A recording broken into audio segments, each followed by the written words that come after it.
Right. Derek, congrats for this medal. Could you take us back through that performance kanina?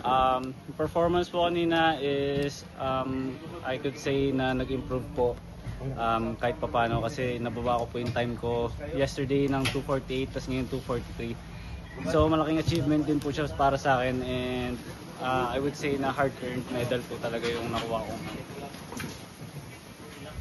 Saan ka nahirapan sa pagbaba kanina?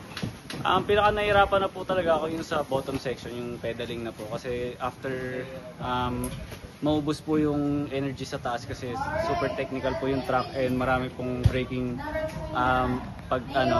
So yung pedaling po talaga is critical para sa akin papuntang finish.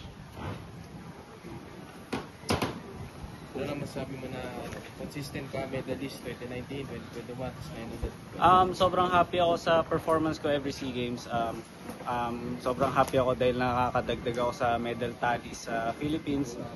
So, proud po ako sa sarili. And sa team po.